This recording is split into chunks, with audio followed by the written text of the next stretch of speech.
Hello students, in today's video we will discuss on first chapter of microeconomics of +1, and as you know that we have completed fourth part of this chapter in previous video. In today's video we will proceed to the fifth one. Okay, so here we go. So the name of chapter is economics and economy, chapter first. This is part 5th of this chapter, and here today's date 6/9. So the today's topic is nature and type of economy. So first of all we will discuss about what does nature means. Okay, nature of economy का मतलब क्या होता है. Suppose कीजिए students, एक economy की population है, ठीक है, 100%. अब उस पॉपुलेशन का जो मेजर प्रपोर्शन है वो प्रोडक्शन के कौन से सेक्टर के अंदर एंगेज्ड है. नेमली एक इकोनॉमी के अंदर 3 सेक्टर्स ऑफ प्रोडक्शन होते हैं: प्राइमरी सेक्टर, सेकेंडरी सेक्टर और टेरिशरी सेक्टर. जितने भी एग्रीकल्चरल बेस्ड इंडस्ट्रीज है और जितनी एग्रो एक्टिविटीज़ जितनी भी होती हैं वो प्राइमरी सेक्टर के अंदर होती हैं. सेकेंडरी सेक्टर के अंदर इंडस्ट्रियल एक्टिविटीज़ होती हैं, production and manufacturing of good and services होता है. और जो टेरिशरी सेक्टर होता है वो एक इकोनॉमी के सर्विस सेक्टर को रिफ्लेक्ट करता है कि उस इकोनॉमी के अंदर सर्विस सेक्टर कितना इम्पोर्टेंट है, कितना उसका जीडीपी के फॉर्मेशन के अंदर कितना रोल है, कितना उसका कंट्रीब्यूशन है. ये सब चीज़ें टेरिशरी सेक्टर में जाती हैं. अब सपोज़ कीजिए एक इकोनॉमी के जो मेजर पॉपुलेशन है, मोर देन 50% पॉपुलेशन जो है वो प्राइमरी सेक्टर के अंदर एंगेज है, तो उस इकोनॉमी को बोलेंगे एग्रीकल्चरल बेस्ड इकोनॉमी, क्योंकि वहाँ के रहने वाले जितने ज़्यादातर लोग हैं वो तो एग्रीकल्चर एक्टिविटीज़ के अंदर एंगेज हैं. इसी तरह से एक इकोनॉमी को 100% मानते हुए अगर उस इकोनॉमी के मोर देन 50% लोग जो हैं वो सेकेंडरी सेक्टर के अंदर अगर एंगेज हैं तो उस इकोनॉमी को बोलेंगे इंडस्ट्रियल इकोनॉमी, क्योंकि वहाँ पे मेजर पॉपुलेशन के जितने भी लोग हैं वो इंडस्ट्रियल एक्टिविटी के अंदर एंगेज हैं. और इसी तरह से अगर एक इकोनॉमी के मोर देन 50% या इकोनॉमी का जो ग्रेटर प्रपोर्शन है वो सर्विस सेक्टर के अंदर अगर एंगेज है, टर्शियरी सेक्टर के अंदर एंगेज है, तो उस इकोनॉमी को बोलेंगे सर्विस सेक्टर बेस्ड इकोनॉमी. यानी कि एक इकोनॉमी के अंदर जितने भी लोग रहते हैं वो मेजरली और मेनली कौन सी प्रोडक्शन की एक्टिविटी के अंदर एंगेज हैं. अगर एग्रीकल्चर के अंदर एंगेज है तो उसको एग्रीकल्चर इकोनॉमी बोलेंगे, इंडस्ट्रियल इकोनॉमी के अंदर एंगेज है तो उसको इंडस्ट्रियल इकोनॉमी बोलेंगे, और टर्शियरी सेक्टर के अंदर एंगेज है तो उसे टर्शियरी सेक्टर इकोनॉमी बोलेंगे. इस तरह से एक इकोनॉमी के नेचर को वहाँ में उस इकोनॉमी में रहने वाले जितने भी लोग हैं वो कौन सी इकोनॉमिक एक्टिविटी प्ले करते हैं उसके अकॉर्डिंग उसे कैटेगराइज किया जा सकता है. तो नेचर ऑफ इकोनॉमी की क्या डेफिनेशन होती है? डेफिनेशन होती है, it can be said that nature of economic activity of the people of an area reveals the nature of economy of that area. You may find that most people in an area engaged in agricultural activity. Accordingly, we shall conclude that economy of its area is an agricultural economy. Likewise, if most people in an area engaged in industrial activity, we shall conclude that economy of this area is an industrial economy. सो जैसे जैसे economy के अंदर जितने लोगों का proportion है वो कौन से सेक्टर के अंदर एंगेज्ड है, जिस सेक्टर के अंदर एंगेज होगा उसे उसी इकोनॉमी को उसी सेक्टर पे बेस्ड इकोनॉमी कहा जाएगा. ठीक है, तो ये तो मतलब होता है नेचर का. अब मेरा अनदर पॉइंट है वो है टाइप ऑफ इकोनॉमी, यानी कि इकोनॉमी कितनी तरह की होती है. अगर इकोनॉमी को हम कैटेगराइज करें एक दूसरे से तो इकोनॉमी के कितने कैटेगराइजेशन होंगे, कितने पार्ट्स में हम इकोनॉमी को डिवाइड कर सकते हैं. सेकेंड पॉइंट है ये, like type of economy. So students, mainly there are 3 type of economy. Okay, first of all there is central planned economy. A central planned economy is those economies where degree of control is very high are called central economy or centrally planned economy. यानी कि एक economy जिसके अंदर वहाँ की government या वहाँ की सेंट्रल अथॉरिटी का इंटरफेयर और इंटरवेंशन मैक्सिमम है, उनकी कंट्रोलिंग इकोनॉमी पे मैक्सिमम है, तो उस इकोनॉमी को बोलेंगे सेंट्रली प्लान्ड इकोनॉमी. इसी तरह से बी पॉइंट है, economies where degree of control is very notional और very low are called free और मार्केट इकोनॉमी.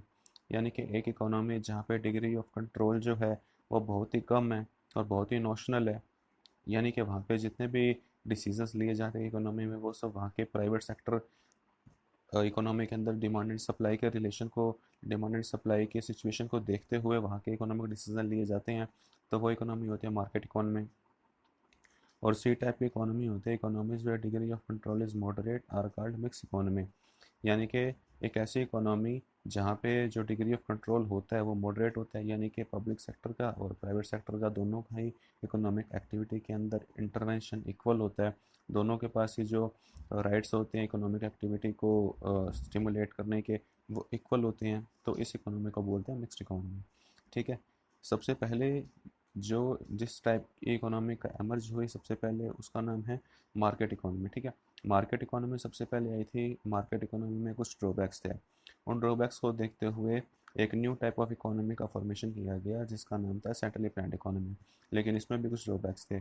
तो इन दोनों के कॉम्बिनेशन से एक हाइब्रिड सिस्टम बनाया गया जिसका नाम था मिक्स्ड इकोनॉमी, यानी कि centrally planned economy plus market economy, इन दोनों के मिक्सचर से एक डिफरेंट टाइप ऑफ इकोनॉमी बनाया गया जिसका नाम था मिक्स्ड इकोनॉमी। ठीक है, so now we will see difference between economies. So first of all we will discuss centrally planned economy. Okay, so first point है these are the economy in which economic activity are mainly controlled by the government और some central authority, यानी कि ये वो economy होती है जिसमें जितने भी इकोनॉमिक एक्टिविटी होती है वो वहाँ की सेंट्रल गवर्नमेंट या वहाँ के सेंटर के हिसाब से कंट्रोल की जाती है। जितने भी डिसीजन होते हैं वो वहाँ की गवर्नमेंट या वहाँ की सेंट्रल प्लानिंग अथॉरिटी ही लेती है। प्राइवेट सेक्टर का किसी भी तरह का कोई भी इन्वॉल्वमेंट नहीं होता है डिसीजन मेकिंग के अंदर। ठीक है, बी पॉइंट है मेरा economic decision are driven by the motive of social welfare, यानी कि इकोनॉमिक डिसीजन जितने भी होते हैं उनके पीछे इकोनॉमी के सोशल वेलफेयर को कैसे इंक्रीज करना है यही मेन मोटिव होता है। ठीक है, एक इकोनॉमी के अंदर मेनली दो मोटिव होते हैं, first is profit maximisation, second is social welfare. In centrally planned economy, the main motive behind the economic decision and economic activities are only how to maximize the social welfare of the people of that economy. Okay, here the primary motive is to how to maximize the social welfare, and secondary motive is how to maximize the profit. Okay, and in this economy consumer is not sovereign, because यहाँ पे जिन चीज़ों का production होगा वो mainly वही commodities होंगी जिन्हें central authorise करेगा, यानी कि सेंटर या वहाँ की गवर्नमेंट जिन कमोडिटीज़ का प्रोडक्शन का ऑर्डर देंगी वहाँ की प्रोड्यूसिंग फर्म्स हैं वो उन्हीं कमोडिटीज़ का उतना ही प्रोडक्शन करेंगी। कंज्यूमर की स्पेसिफिकली अगर कंज्यूमर कोई डिफरेंट टाइप ऑफ गुड्स की अगर डिमांड करता है जो मार्केट के अंदर अवेलेबल नहीं है तो वो उसे कंज्यूम नहीं कर पाएगा, क्योंकि वहाँ पे कंज्यूमर की सॉवरेनिटी या इंडिविजुअल की कोई चॉइस है उसकी कोई वैल्यू नहीं रहती है। वहाँ पे सिर्फ उन्हीं चीज़ों का प्रोडक्शन होता है जो वहाँ की गवर्नमेंट या वहाँ का सेंट्रल प्लान करता है। ठीक है, फोर्थ होता है most resources are controlled by the government and government decide what to produce and at what price the goods are to be sold in the market. वहाँ के इकोनॉमी के जितने भी मेनली रिसोर्सेज होते हैं वो वहाँ की गवर्नमेंट कंट्रोल करती है और गवर्नमेंट ये डिसाइड करती है कि किस कमोडिटी का कितना प्रोडक्शन होगा और वो मार्केट में किस प्राइस पे सेल होगी। ठीक है, तो जब इन सब चीज़ों की जब हम स्टडी कर लेंगे तो ये होती है सेंट्रली प्लान्ड इकोनॉमी, वहाँ की गवर्नमेंट ही सब डिसाइड करती है।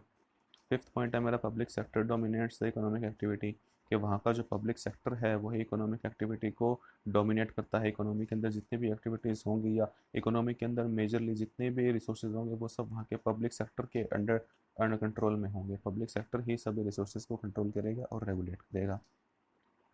ये तो है सेंट्रली प्लान्ड इकोनॉमी। अब इसका बिल्कुल रिवर्स जो है वो है फ्री मार्केट और मार्केट इकोनॉमी।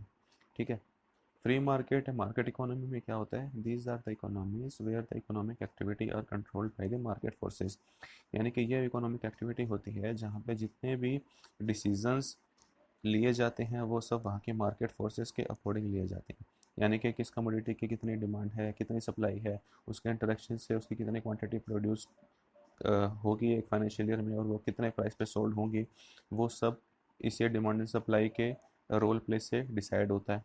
ठीक है, सभी इकोनॉमिक एक्टिविटीज़ जो हैं वो मार्केट फोर्सेस के अकॉर्डिंगली प्ले होती हैं। सेकंड पॉइंट जो मेरा है economic decision are driven by the motive of profit maximisation, यानी कि इकोनॉमिक डिसीजंस जो हैं वो सिर्फ प्रॉफिट मैक्सिमाइजेशन को देखते हुए लिए जाते हैं। वहाँ पे जो मेन मोटिव होता है इकोनॉमी के अंदर वो होता है how to maximise the profit. Okay, economic decisions सिर्फ इसीलिए लिए जाएंगे कि अपने प्रॉफिट को मैक्सिमम करने के लिए, क्योंकि सोशल वेलफेयर है वो यहाँ पे सेकेंडरी पर्पज़ है। ठीक है, सी पॉइंट जो मेरा है वो है consumer is sovereign, the consumer buy goods according to his choice. हाँ, यहाँ पे ऐसा नहीं होता है कि कोई सेंट्रल या कोई गवर्नमेंट किन्हीं कमोडिटीज़ को पहले डिसाइड कर दे कि इन कमोडिटी का प्रोडक्शन होगा और ये इकोनॉमी में इस कोई पर्टिकुलर प्राइस पे सेल आउट होंगी। लेकिन यहाँ पे क्या होता है कंज्यूमर सोवरेन होता है। यहाँ पे मार्केट में जिन चीज़ों की डिमांड होती है उन्हीं चीज़ों का प्रोडक्शन किया जाता है, यानी कि कंज्यूमर जिन कमोडिटीज़ की जिन चीज़ों की डिमांड कर रहा है उन्हीं चीज़ों की यहाँ पे प्रोडक्शन होगा, क्योंकि अगर उन्हीं चीज़ों का प्रोडक्शन होगा तो वो इजीली सेल हो जाएंगी और उनसे डिज़ायर्ड प्रॉफिट जो है डिज़ायर्ड अमाउंट ऑफ प्राइस है वो प्रोड्यूसर चार्ज कर लेंगे कंज्यूमर से, ठीक है। तो यहाँ पे कंज्यूमर की जो सॉवरेनिटी होती है वो मैक्सिमम होती है। फोर्थ पॉइंट है मेरा, most resources are controlled by the people of that economy. In this type of economy all the resources are controlled and manage by the private sector of that economy. Here the intervention of government और intervention of center is minimum और lowest, और होता ही नहीं है। पहली बात तो private जो गवर्नमेंट का जितना भी इंटरवेंशन होता है वो यहाँ पे नहीं होता है। जितने भी रिसोर्सेज होते हैं वो प्राइवेट सेक्टर ही कंट्रोल करता है। फिफ्थ पॉइंट है मेरा, private sector dominates economic activity. Private sector जो है वही एक इकोनॉमी के अंदर जितने भी एक्टिविटी होगी उनको प्ले करेगा। एक इकोनॉमी के अंदर प्रोडक्शन है, डिस्ट्रीब्यूशन है, इन सब जो जितनी भी एक्टिविटीज़ होती हैं वो वहाँ पे प्राइवेट सेक्टर ही कंट्रोल करता है। तो मार्केट इकोनॉमी के जितने भी अगर फॉर्म्स की मैं बात करूँ कि कौन कौन सी कंट्रीज़ हैं जो इस फॉर्म में चलती हैं, तो यूनाइटेड स्टेट्स हो गया, यूनाइटेड किंगडम्स हो गया, ये जितनी भी कंट्रीज़ हैं ये मार्केट इकोनॉमीज़ हैं। और सेंट्रली प्लान्ड इकोनॉमी का जो एग्जांपल बनता है जो हमने फर्स्ट में देखा था वो है यूएसएसआर, रशिया हो गया है, और चाइना अभी तो धीरे धीरे मार्केट इकोनॉमी पर शिफ्ट हो गया, लेकिन शुरुआत के अंदर 1950 1960s के अंदर चाइना भी सेंट्रली प्लान्ड इकोनॉमी था, ठीक है। तो ये कुछ एग्जांपल्स हैं इन दोनों इकोनॉमीज़ के। अब प्राइवेट सेक्टर, अब जो मार्केट इकोनॉमी होती है उसके अंदर भी कुछ ड्रॉबैक्स होते हैं, और जो सेंट्रली प्लान्ड इकोनॉमी होते हैं उसमें भी कुछ ड्रॉबैक्स होते हैं। तो फिर जितने भी इकोनॉमिस्ट थे उन्होंने एक हाइब्रिड सिस्टम बनाया इकोनॉमी का, उसका नाम था मिक्स्ड इकोनॉमी। यानी कि ये वो इकोनॉमी होती है जहाँ पे इकोनॉमिक एक्टिविटी में प्राइवेट सेक्टर का और पब्लिक सेक्टर का दोनों का पार्टिसिपेशन जो होता है वो इक्वल होता है। जितने भी रिसोर्सेज होते हैं वो तो वहाँ के प्राइवेट सेक्टर के पास होते हैं, उनके जितने भी राइट्स होते हैं प्राइवेट सेक्टर के पास होते हैं, लेकिन रूल्स एंड रेगुलेशंस बनाने का जो काम होता है वो वहाँ की गवर्नमेंट करती है। यानी कि ये वो इकोनॉमी होती है, these are the economies where economic activity are governed by the free play of market forces but are regulated by the government. यानी कि ये वो एक्टिविटी, यहाँ ये वो इकोनॉमी होती है जहाँ पे जितने भी रिसोर्सेज होते हैं वो तो वहाँ के प्राइवेट सेक्टर के पास होते हैं, लेकिन रूल्स एंड रेगुलेशंस के जो बनाने का काम जो करती है वो वहाँ की गवर्नमेंट करती है। सेकेंड पॉइंट है मेरा, economic decision are driven by motive of both profit maximisation and social welfare. As I have told you earlier that in market economy the primary motive of economic decision are how to maximize your profit, and in centrally planned economy there is only one motive, how to maximize the social welfare. But in this type of economy we know that economic decisions are taken by the mutually interdependence or mutually by private and government. So here the main motive of economic activities are both profit maximization and social welfare. How to increase the profit and how to increase the social welfare of the people of that economy are the major motive or the main motive of all the economic decisions. Okay. Third point है मेरा, consumer is sovereign and public distribution system ensure the supply of essential goods to the consumer. यानी कि इस economy के अंदर ऐसा होता है कि कंज्यूमर जिन चीज़ की, जिन कमोडिटीज़ की और जिन सर्विसेज की डिमांड करता है, प्रोडक्शन फर्म्स हैं वो उनकी सप्लाई करते हैं, वो उन्हीं का प्रोडक्शन करते हैं। लेकिन इस कई इकोनॉमीज ऐसी होती हैं, कई कंट्रीज ऐसी होते हैं जहाँ पे पुअर सेक्शंस के लोग भी होते हैं। तो अगर पुअर सेक्शंस के लोग जो होते हैं वो हर कमोडिटी का कंजम्पशन तो कर नहीं पाएंगे, वो अब उन पुअर सेक्शन के जितने भी लोग हैं उन तक एसेंशियल कमोडिटीज़ जो कि लाइफ के लिए एसेंशियल कमोडिटीज़ है, कंजम्पशन के लिए एसेंशियल कमोडिटीज़ है, उन तक प्रोवाइड करवाने के लिए गवर्नमेंट पब्लिक डिस्ट्रीब्यूशन सिस्टम एक सिस्टम होता है जिसे फॉलो करती है। यानी कि पब्लिक डिस्ट्रीब्यूशन सिस्टम तो ये काम करेगा एक इकोनॉमी में जितने भी पुअर सेक्शन के लोग हैं उन तक लाइफ के लिए जो एसेंशियल कमोडिटीज़ हैं उनको प्रोवाइड करवाएगा बहुत ही कम कॉस्ट पे, ठीक है। और कंज्यूमर की सॉवरेनिटी भी होती है कि कंज्यूमर जिन कमोडिटीज़ की डिमांड करेगा मार्केट के अंदर उन कमोडिटीज़ का प्रोडक्शन, उन कमोडिटी की सप्लाई मार्केट में वहाँ की प्रोड्यूसिंग फर्म्स करेंगी। तो इस इकोनॉमी के अंदर कंज्यूमर सॉवरेनिटी और पब्लिक डिस्ट्रीब्यूशन सिस्टम जो कि वहाँ के पुअर सेक्शन के लोगों के लिए किया जाता है, इन दोनों को ही प्ले किया जाता है, ठीक है। फोर्थ पॉइंट है मेरा, resources are controlled both by the government and by the people. यानी कि रिसोर्सेज जो हैं वो वहाँ की गवर्नमेंट और वहाँ के पीपल उन दोनों से कंट्रोल्ड होंगे। यानी कि रिसोर्सेज जो हैं, क्योंकि ये इकोनॉमी होती है जहाँ पे कुछ पब्लिक फर्म्स भी होती हैं और कुछ प्राइवेट फर्म्स भी होती हैं, तो प्राइवेट फर्म्स और पब्लिक फर्म्स दोनों के पास कुछ ना कुछ रिसोर्सेज होते हैं। तो वहाँ पे जितने भी रिसोर्सेज हैं वो भी इक्वली डिवाइडेड होते हैं प्राइवेट फर्म में और पब्लिक फर्म्स के बीच में, ठीक है। और फिफ्थ पॉइंट यही है कि both public and private sector dominate the economic activity, यानी कि इकोनॉमी के अंदर पब्लिक सेक्टर और प्राइवेट सेक्टर उन दोनों का ही डोमिनेंस होता है। किसी की भी एक की मोनोपोली नहीं होती है कि सिर्फ प्राइवेट सेक्टर ही ना रहे या सिर्फ पब्लिक सेक्टर ही ना रहे। एक इकोनॉमी के अंदर दोनों सेक्टर्स होते हैं, both public and private. Okay, so students, ये था अपना फर्स्ट चैप्टर माइक्रो इकोनॉमिक्स का, जिसका पार्ट फिफ्थ हमने आज देखा। ठीक है, तो ये इस चैप्टर का आज लास्ट पॉइंट है। अगला जो चैप्टर होगा वो हम अगली क्लास में देखेंगे। सो तब तक के लिए thank you and have a nice day. आज के लिए इतना ही। If you have any kind of doubt then feel free to ask me in my comment box. I will definitely answer it. Okay, so thank you and have a nice day.